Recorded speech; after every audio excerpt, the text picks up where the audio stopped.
All right, everyone. The other day, Zwarte Piet was actually trending. Of course, I'm here in the Netherlands, so now it's relevant to my interests. This is sort of a character as part of the Christmas celebration. It's like, what is it? Sinterklaas, is it? Is it Sinter? Is it Sinterklaas? Sinterklaas. And he comes with Zwarte Piet, multiple Zwarte Piets.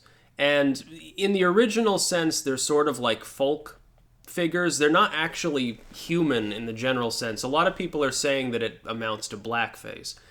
But it's really just the representation. It's sort of like elves in the more American Christmas tradition. Santa's elves are humanoid. They look like little white Scandinavian people, only diminutive with long ears and noses and pointy, knobby hands and stuff. They're not human, though. They're basically, if you believed in them as real beings, they'd be a cryptid. It'd be closer to a space alien or a hominid or something like that. They're not of the same species. They're just humanoid in appearance. When you look at the lore of a lot of fiction, when you look at elves or some of these creatures, they're more often than not humanoid in nature.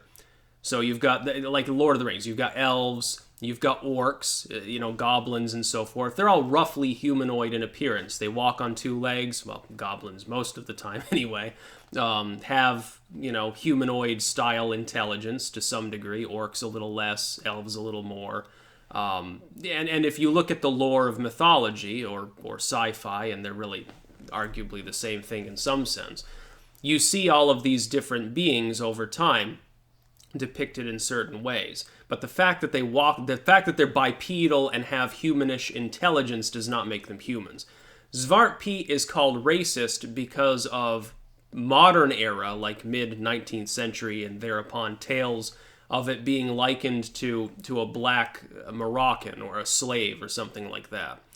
But really, if you look at how it's conceived of by the kids that are the core target audience of Sinterklaas and Zwarte Piet, apparently when they take polls of them, the vast majority don't recognize Zwarte Piet as being a human. Certainly not like a racial stereotype or caricature. They recognize it as being sort of a spirit, a folk spirit, a demon in some essence, similar to Krampus or something of that nature.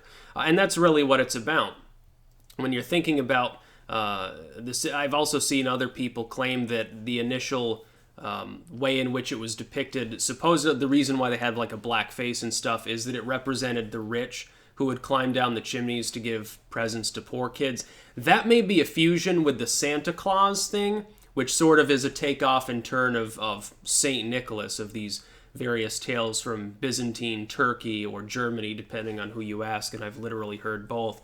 Supposedly the saintly figure that he would go around and he'd give money to the poor, or later on give gifts to the poor, to the children, or to their families in general. The idea of putting gifts in stockings comes to mind. That's part of it. Or certain nobles doing similar things. All of these different tales are intertwined. When I see the Dutch practice of Zwarte Piet, all I see is a sort of takeoff of what we would consider elves. They're serving basically the same function. There's a little bit of the Krampus element there because in some cases, Zwarte Piet will leave behind like a bundle of sticks with which, you beat the naughty children instead of gifts. And it's like, well, you were bad. He wanted to take you to hell or to this other world that Santa inhabits, but, couldn't find you or something. There are other tales that are very much Krampus-like of bad children being taken away Pied Piper style. It's a very similar tradition. It's just that you happen to have Zwarte Piet. Only in the last 10 or 20 years could you possibly envision this being problematic. Because there's no other way. If you have a dark-skinned demonic or spiritual figure, it's not representing a black person. It's not representing a Moroccan or anything else. It's just representing a humanoid-esque being that happens to have dark skin. How is that any different from somebody wearing makeup at a costume convention, depicting an orc and painting themselves green? There's no other way to depict it. They have to be the proper color of that being. It's a fictional, otherworldly, arguably folkish caricature, but it's not a human. Well, there's no other way to depict a dark-skinned creature other than to darken your skin. If you happen to be Dutch, there's a good chance that you're white. Therefore, you would have to use what we would consider, if you didn't know what you were talking about, blackface. but it's not actually blackface. And if it truly is, in some senses, as has been claimed, and I'm literally looking at people on Twitter from this part of Europe talking about the situation. If you're trying to depict a noble person who goes up and down chimneys and they're covered in soot, there'd be a reason for that. I have a feeling that the reason why the clothes wouldn't be sooty or covered in like spots or something, number one, the costumes, at least in the olden days, probably would have been kind of expensive to manufacture. I don't think they wanted to smear them with soot. Sounds unpleasant. Number two, it might even be a joke about rich people. Like they don't care if their face is black, but they're keeping their clothes like tidy and stuff. It could be a joke about that. A lot is lost in translation as well throughout time. When you're talking about a span of several hundred years of folklore, it becomes kind of difficult to trace what everything is purposed as. So the fact that there's apparently a book from the 1870s that mentions Zwarte Piet, it's a Dutch book, as being basically black, that could just be a sign of the times from that particular colonial period. Well, yeah, of course. Well, here we've got this humanoid creature. It's got darkish skin. Oh, well, they're talking about one of these, now, modern day Indonesians. Well, probably not. That's just the inference from the book, but that's coming from the proto-eugenics era. Of course they're going to do that. It could have been meant as a joke. There are apparently other tales that actually predate that.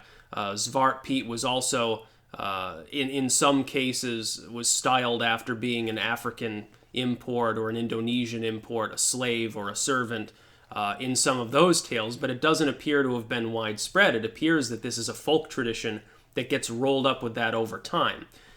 But if the kids, in the country aren't seeing it as a racial stereotype, if they're just saying, hey, it's basically like an elf, he throws cookies to people or whatever, how could it possibly be considered racist? And then you look, and it was funny because people on the left constantly whining about it, usually from outside of the Netherlands, it seems. It seems like the British particularly have a huge problem with it.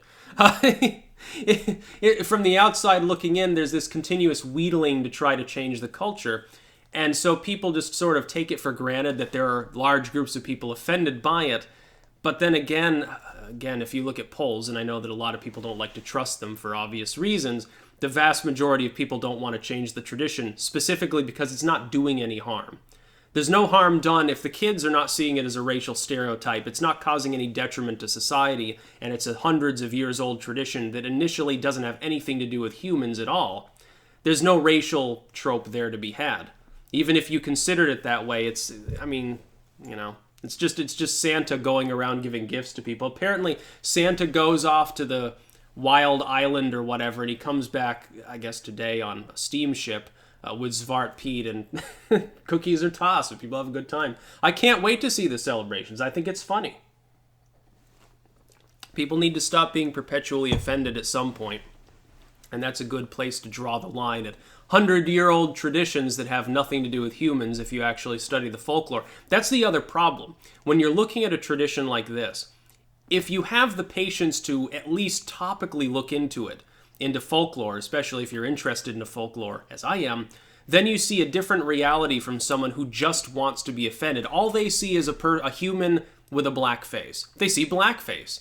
But they don't know anything about the tradition. They don't know where it comes from. They don't know what date it comes from. They don't know why the tradition is the way it is. They don't know anything about the attendant traditions, like Zwarte Piet leaving coal or bundles of sticks for naughty children or dragging them off to hell or wherever Santa lives. It's very funny because, it's literally Satan Claus. If you look at some of the Northern European traditions, you look at Krampus. Only the Germans could possibly think up something like Krampus. The Christmas demon drags the kids off in his wagon or his sack and drags them off to go be with Satan for the year and basically be enslaved. Yeah.